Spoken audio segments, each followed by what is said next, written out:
Le numéro suivant nous demande de considérer la charpente qui est illustrée à la gauche. On nous demande d'évaluer les composantes de toutes les forces agissant sur le membre ABC. Première étape, c'est de dessiner le DCL de la charpente en entier. Donc, on considère la charpente au complet comme étant un corps rigide, sans ouvrir aucun de ses membres, mais seulement retirer la charpente des points de réaction A et F. Avant de commencer de dessiner des forces, on va tout de suite décider les directions positives de X et Y comme étant vers la droite et vers le haut respectivement. Et un moment positif va être celui qui est dans le sens anti-horaire. Une fois qu'on a déterminé les sens positifs, on peut maintenant commencer à dessiner les forces. Donc en A, nous avons un pivot, ce qui veut dire que nous avons une force de réaction AY et AX. On ne connaît pas leur direction, mais on va obtenir les directions en utilisant les équations d'équilibre. Et ensuite, en F, nous avons un rouleau, ce qui revient à seulement avoir FY. Donc, si on applique nos équations d'équilibre sur notre DCL en entier, nous avons somme des forces en X égale à 0. On a donc AX plus la force externe de 18 kN qui doit nous donner égal à 0.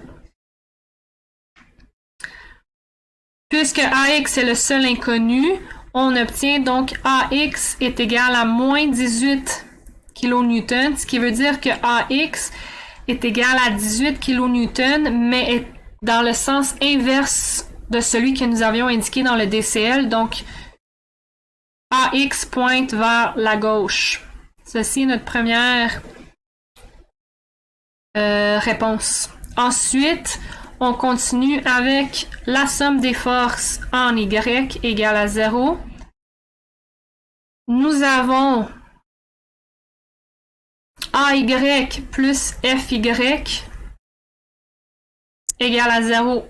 Donc, nous avons deux inconnus. On ne peut pas résoudre. On doit passer à la somme des moments. Donc, si on passe à la somme des moments, on doit décider le point autour duquel on va faire cette somme des moments. On peut prendre n'importe quel point dont on connaît les distances. On peut prendre le point A ou le point F pour éliminer soit A ou soit F dans notre équation.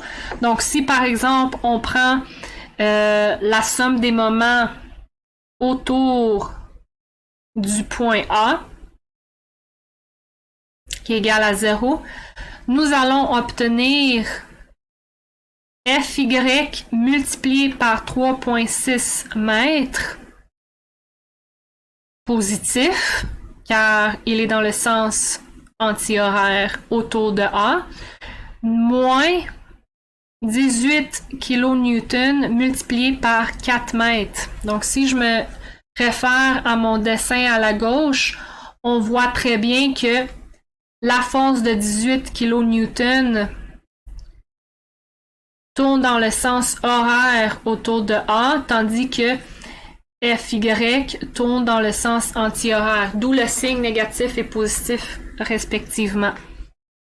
De cette équation ici, notre seul inconnu c'est FY, donc on peut résoudre pour FY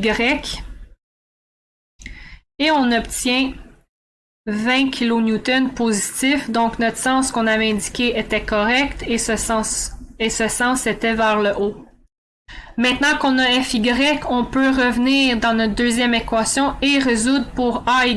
Donc, on obtient AY est égal à moins 20 kN, ce qui nous indique donc que AY égale à 20 kN dans le sens inverse de celui qu'on avait dessiné sur le DCL, donc vers le bas.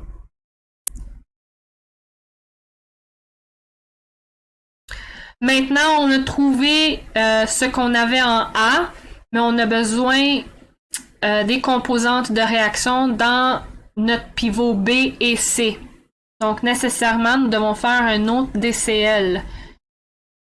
Le DCL qu'on va choisir va être un DCL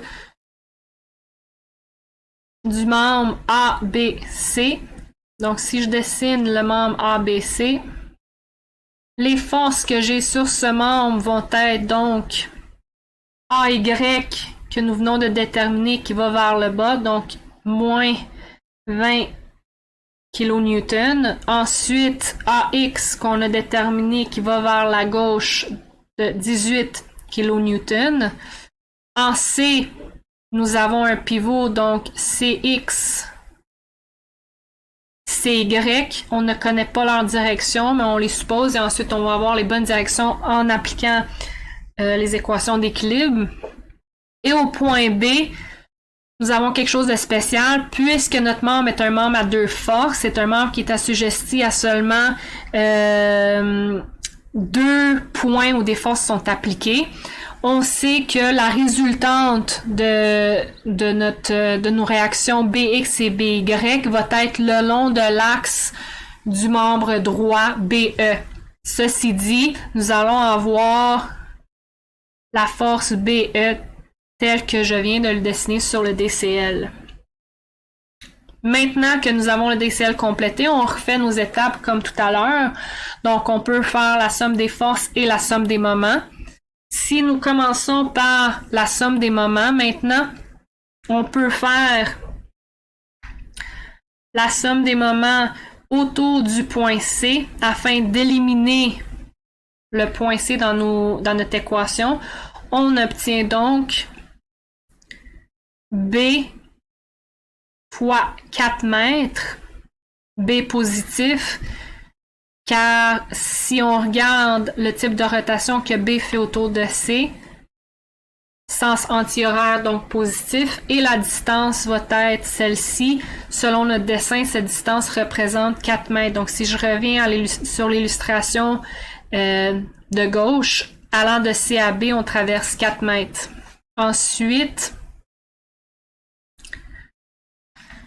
pour les autres forces, on va avoir plus 20 kN multiplié par 3,6 mètres.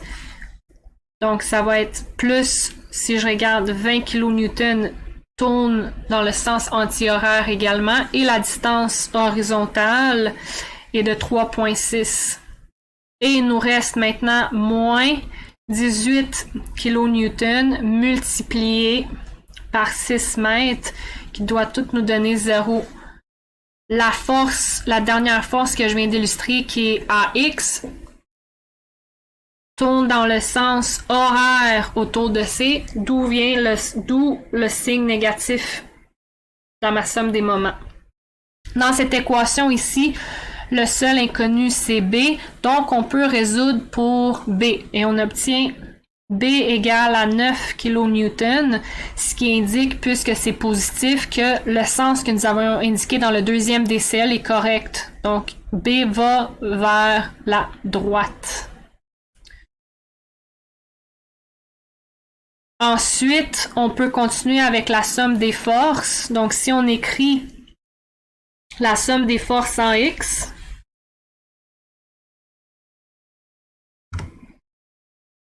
somme des forces en X égale à 0. Nous avons CX moins 18 kN plus 9 kN qui est le B qu'on vient juste de trouver.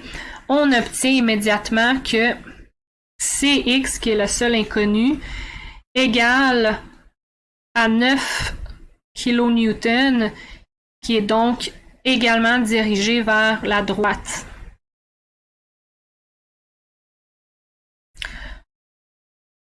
Ensuite,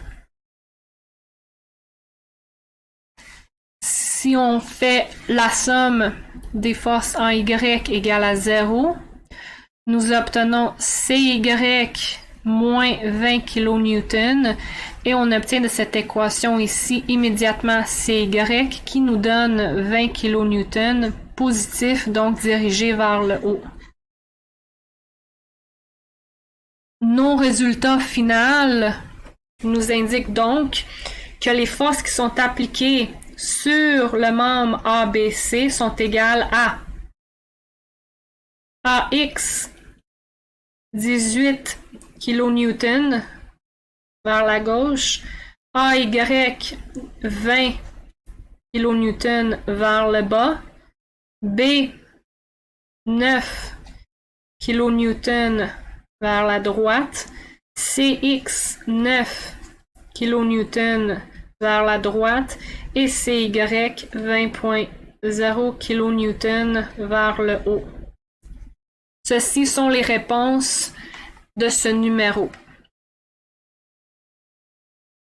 Si on regarde les étapes que nous avons fait pour résoudre ce type de numéro, c'est première étape, nous avons DCL entier, analyse avec somme des forces et somme des moments. Si on n'est pas capable de résoudre tout ce qui nous est demandé dans la question, on passe dans le DCL de membres séparés et on essaie de résoudre pour trouver les réponses à la fin. Donc encore une fois, on applique la somme des moments et la somme des forces sans oublier l'existence de membres à deux forces. Donc ici, on avait un membre à deux forces qui était BE. Et à la fin, on tient compte des chiffres significatifs et ceci sont nos réponses.